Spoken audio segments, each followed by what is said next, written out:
Hey people, let's talk! Vamos falar agora sobre past continuous, ok? Past continuous é um tempo verbal que eu uso para descrever uma ação que estava em andamento em algum momento do passado. Como assim? Por exemplo, I was watching a movie 1 hour ago. Então eu estou descrevendo que há 1 hora atrás eu estava assistindo um filme. Então, quando eu uso past continuous, quer dizer que naquele momento do passado estava algo em progresso, em andamento, em continuidade, ok? O que eu preciso me lembrar aí é que a composição desse past continuous é o to be no passado, que é o was para singular, were para plural, lembrando que para you, o were vai ser tanto para singular quanto para plural, e o contexto que vai me definir aí se eu estou dizendo singular ou plural em relação ao you, ok? Então, was para singular, were para plural. E os verbos principais da frase, eles vão vir com a terminação ing. A mesma coisa que a gente usa o gerúndio da língua portuguesa, eu estava assistindo um filme, esse estava, o verbo estar no passado, corresponde ao to be, né? Eu estava assistindo, eu tenho o verbo assistir, mais a terminação NDO, que em inglês corresponde a esse ing, neste tempo verbal, tá bom? Então, neste caso, eu preciso sempre pegar o verbo principal, acrescentar ing e ver, peraí, o meu sujeito está no singular ou no plural para eu acrescentar was ou were. Belezinha até aqui? Vamos à ortografia do acrescentar o ing aos verbos principais. Quando eu acrescento ing no verbo, eu preciso ter algumas coisas em mente antes de apenas acrescentar esse ing. Como, por exemplo, aqueles verbos que terminam em e, por exemplo, take, dance, have, são verbos que terminam em e. Quando eu acrescento ing nesses verbos, esse e sai fora, tá? Por exemplo, he was taking a shower 5 minutes ago. Ele estava tomando banho 5 minutos atrás. Observe que esse was taking a shower, esse taking tá sem o ezinho e acrescentado ing, ok? Uma outra situação que a gente precisa prestar atenção na ortografia é no caso dos verbos terminados em consoante, vogal, consoante e a sílaba é tônica. Tá? Ou seja, sílaba forte. O que acontece com esses verbos? Eu dobro a última consoante para acrescentar o ing. Por exemplo, my husband was cutting potatoes in the kitchen some minutes ago. Então, meu marido estava cortando as batatas na cozinha alguns minutos atrás. Quando eu digo esse cutting, ele está com 2 T's no final, justamente porque ao receber o ing, esse T precisou ser dobrado. Por quê?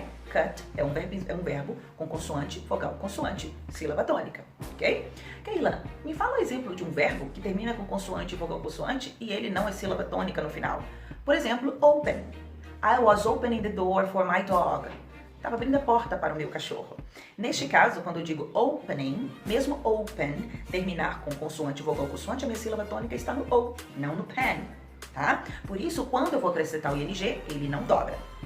Há algumas situações que esse verbo também não dobra? Sim, tem algumas situações que além daquela sílaba que não é tônica, os verbos terminados em W, X, K, Y, eles nunca dobram, tá? Então, por exemplo, snow, que é consoante, vogal, consoante, termina com W, eu não vou dobrar, colocar 2 Ws para acrescentar ing. Ou fix, né, que é o verbo preparar, no caso de fix dinner, ou o verbo consertar, né? Então, eu não vou colocar 2x para acrescentar o ing neste verbo. Beleza? Então, ok. Então, eu preciso ter atenção aos verbos terminados em E, que vai perder esse E. Preciso ter atenção nos verbos que terminam em consoante, vogal, consoante. E essa sílaba é tônica para dobrar essa última consoante e acrescentar o ing. Beleza? E o último caso de ortografia para a gente pensar ao acrescentar o ing são aqueles verbos terminados em IE, tipo die, lie, tie. Esses verbos, quando são acrescentados de ing, eu tiro o IE, acrescento o Y e coloco ING, né? Por exemplo, my daughter was tying her shoelaces. Então, minha filha estava amarrando os cadastros dela. Então, esse tying vai ser TY e ING, e não tem o IE como na palavra principal, tá bom?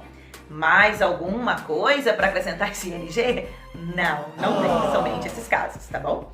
Que é terminado em E, terminado em consoante, vogal, consoante, tônica, e quando termina com IE. Eu não mexo em Y tá lá, continua lá, lindo, fino, feliz da vida, tá bom? Essas regrinhas, elas são as regrinhas do continuous que você vai aplicar em todos os verbos que você for colocar ing, mesmo quando esse ing não estiver relacionado ao ao tempo continuous, que a gente usa ing em outras circunstâncias também.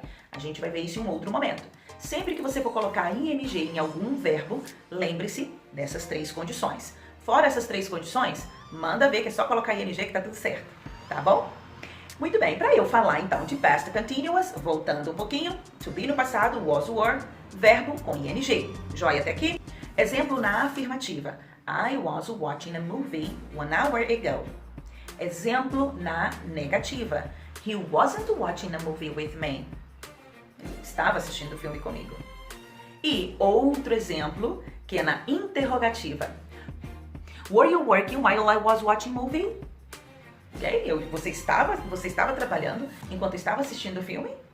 Muito bem. Então essas são as dicas aí de afirmativa, negativa, interrogativa para o past continuous. Espero ter esclarecido todas as suas dúvidas. Se não, volte o vídeo, assiste novamente ou coloque suas dúvidas no comentário, tá bom?